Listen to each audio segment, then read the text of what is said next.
Hello and welcome to the Red78 and Munster podcast for Munster fans. Coming up on today's show, we'll look back on a gritty, determined win for Munster over Saracens, and we look ahead to a clash with a familiar enemy in Northampton coming up this weekend in another massive game for the Reds. My name is Rory O'Hagan from Off the Ball, joined by Munster legends Alan Quinlan and Fiona Hayes to talk all things Munster. Fiona, Alan, how are you guys?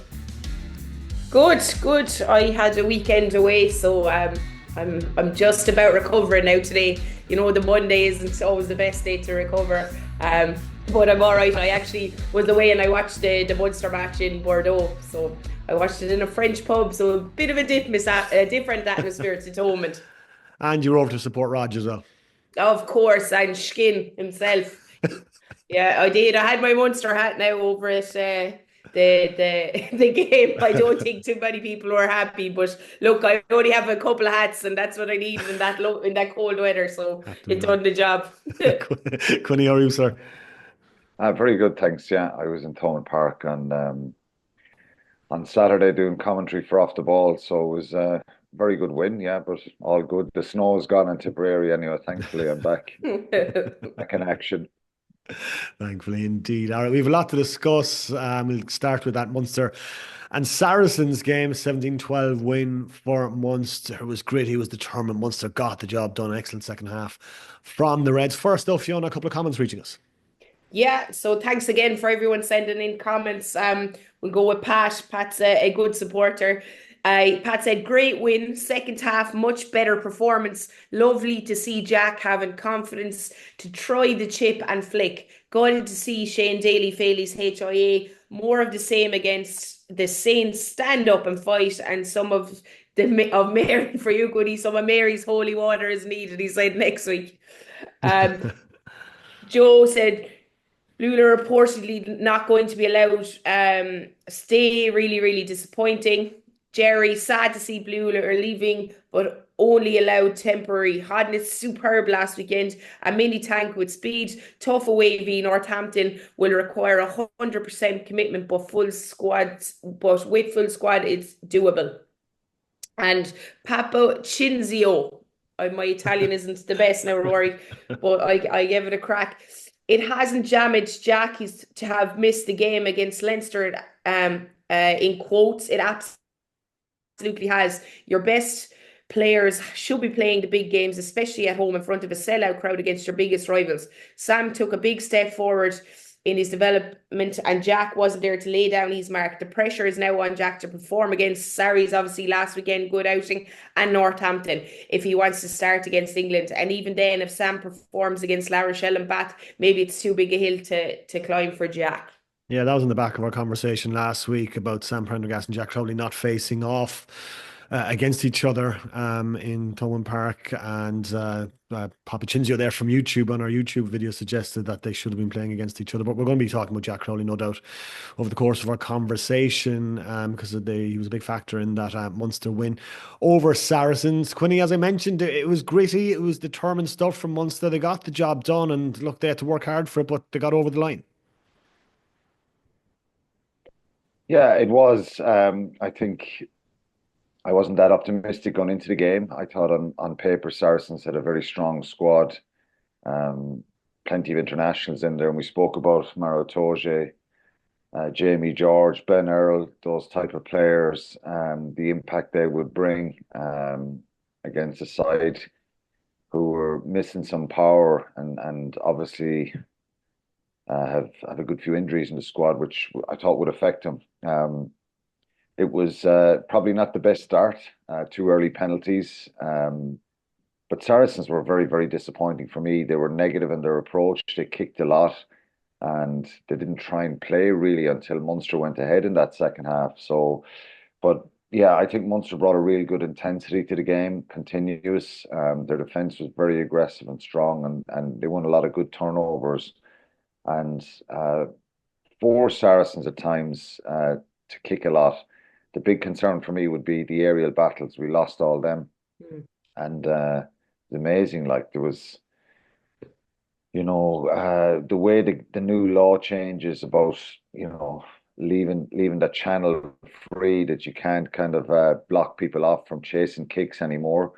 Um, I think it's a great law that has come in, because it's given us, real one-on-one battles, and a real opportunity. If your kick is good, if your chase is good, you have those challenges one-on-one in the air, and Munster lost a lot of them, which was very concerning. 100% in the line-out. Um, how often have we been able to say that? And that allowed Munster the platform to try and create opportunities and hold on to the ball, and launch attacks from their set piece. The scrum tweaked a little bit and creaked a little bit at times, but overall it was the second half was really pleasing to be there, and the crowd got right behind them, and that was it. It felt like a really important, special win for Munster. Obviously, they've got to try and back it up against Northampton, but a week in sport changes a lot. It looked like they were really up for this game, Munster, and I suppose turnovers and knock-ons and stuff like that, there was still plenty of them there. So they've got to be better this week going to Northampton, particularly away from home. And but it was a very important win, and an enjoyable performance. Fiona, what impressed you most about Munster's win? Yeah, I think I think it was the second half in particular. Obviously, the turnovers, I think there was 22 or there was 24, but there was a lot in that first half. It was really frustrating. Now, Quinny, you were there. Maybe the ball was a little bit wetter from the grass, but Munster should have controlled that. Very, very happy, Ruairi, with the line out. Quinny had said it was 100%, but look, I think, when I was watching it, I was saying, right, maybe they mightn't have been able to launch the plays they wanted for the back line, because a lot of the time Saracens gave them the space at the front, and they took the space at the front, got up and won the ball. And I've been saying that's key. I know you want to play this expansive rugby and try and hit the back, but we could see Itoje knew that. They were marking the middle and back really closely, and I thought Munster were very clever in just retaining that ball, using a bit of power to get over the gain line with the maul at times as well. Probably could. You'd love to see a couple of more maul tries out of this team. They have minimum, even a few transfers to just into that space. But I was very impressed with their ability to come out in that second half, and just haven't been under so much pressure with the handling errors, and try things. Having those 2 tries, the bench made an absolute difference. John Hadnick coming on, as one tweeter said, just absolute tank and go forward ball, and his try was superb. So I think the 2 tries in particular were exciting to watch, and Jack's chip over the top. It wasn't just go forward, go forward. They were trying some things as well, haven't made so many errors. So that is exciting to see, but getting the win ultimately through defence at times as well was brilliant.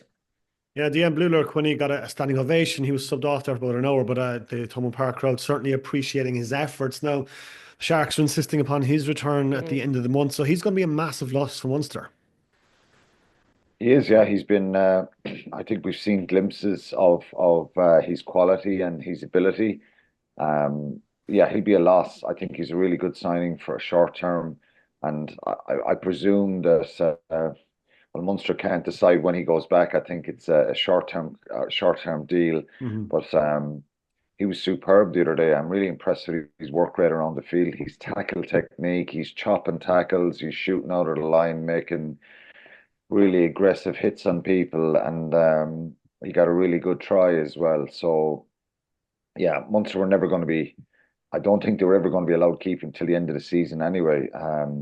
Dave Kilcoyne, Jeremy Lockman, they've got to hope they can get back soon and get back in the mix. But he's been really important through this period. When you think of the win in Belfast and the win again the other day against Saracens, that he's been involved. So very impressive from him, because it's not easy coming in on a short term deal anywhere and making that impression, and yeah, I think the players are very impressed with him, and he's done really well for Munster. Certainly has. Fiona, we had a comment in about Jack Crowley, I suppose, at the start of the show. We talked about him a lot last week. He kind of had, I suppose, a mixed performance over the weekend against Saracens. Like, what was your take, I suppose, on how he performed? And I suppose, is he still trying a little bit too hard, maybe? No, I think he had obviously missed for touch. There was a couple of errors that you really want him to prove that miss. There was a kick as well that was disappointing. But for me, in general, I suppose, especially in that second half, we saw his lovely chip through. I think it's a good thing that he's trying things. He's Mm, not gone back into himself. He's going after it. It's very, very hard. I watched La Rochelle's game as well, and Sam Prendergast. It's only when I was watching him in the flesh how I saw they're very, very different hens, as in defensively. I watch Jack week in, week out. He's in the grid of it. He's in there. If players are holding up a ball, he's going after it. He gets himself in there. Sam Prendergast against La Rochelle, and I know it's a big French unit. They had him way, way out the side, very, very far away from the contact at times, especially with that rush defence. So he is protected, and he's probably better at defending in space as well, rather than that impact contact. But for me, they're just different types of players. It's everything Jack does now. We're looking at it. I'm sure years ago we'd watch a game and you'd say, "Oh yeah, there was a couple of errors," but it's like, "Oh my God, there was a couple of errors." Every 10 is going to make a mistake. For me, it's those kicks to touches, those kicks that are in front of the post. He needs to be nailing them, and I suppose when they're happening, that's when you start questioning the confidence. Is it down a little bit? But I thought he had a good game. mm. He controlled the pack. He tried things. He was very physical in defence. Like I said, players do target him coming down his channel. He always gets them down. So for me, I think he's tipping away nicely. If he can back it up again with Northampton, his confidence is going to grow and grow going into that camp. But obviously, this whole Sam v Crowley, who will start the first game, is so much pressure on a young guy's shoulders. I can only imagine after every game, he's looking back saying, "Oh, I messed up there, I messed up there." And it's with that view, I suppose, of that game against England, the first game. So it is hard, but I thought he did a good enough game. Mm. Munster got the win, and in that second half, I thought he took the reins a bit better. Certainly did. Connie, I was obviously a much needed win for Munster, given I suppose the nature of their defeat to Leinster a couple of weeks previous. But what's this going to do now for Munster's confidence, especially with heading to Northampton, a massive, massive game this weekend? Yeah, it's like Fiona said about Jack Crowley. I think it is about confidence and him feeling good about himself. He did a lot of really good things in the game, couple of mistakes. Um, I thought his performance was very good, and he's just got to keep driving on in this situation because it's part of his nature really to try things, maybe take some risks. And the two chips over Mm. the defensive lines were, if he'd caught that and scored, it would have been a sensational Yeah, try. absolutely. So um, he just needs to make sure he doesn't force it too much in the sense that he just, has to try and enjoy this now and probably try and get his confidence back. And I saw glimpses of that on Saturday that he looked really, really good. I think from the team point of view, as you said, getting a result like this is it can galvanize the squad. I think they showed a lot of togetherness in a time and a period where you can drop the head. The easy option is to kind of tuck back into the group and so there was a lot of good, and we've probably spoken about leadership at times and people stepping up, uh, taking the reins, making good decisions, and we saw a real togetherness in the team performance on Saturday, and a real fight and a want for each other. Is there still some things that they can fix and get better? Of course there is, and I don't think anyone's going to get carried away because Europe is a very tall order for this group, given the the depth of the squad. But if they can get some players back, and I said, and make the knockout stages, and who would have thought, the reward this week is if they win, they could have a home tie in round 16, which would be really significant for the group. But we can't get carried away because I don't want to get too positive because Northampton is going to be a big challenge on Saturday. And, they were beaten by Stade Francais at the weekend. I think they had a much changed team over there and probably ran the risk of losing with the team they sent over there. But I'm sure they're backing themselves to get a result against Munster this week, and they will secure a home round 16 tie. So I'm sure Munster will feel good about themselves, and if they can again improve, particularly in that kicking area and the contestable kicks, they have a chance going to Northampton, a really good chance.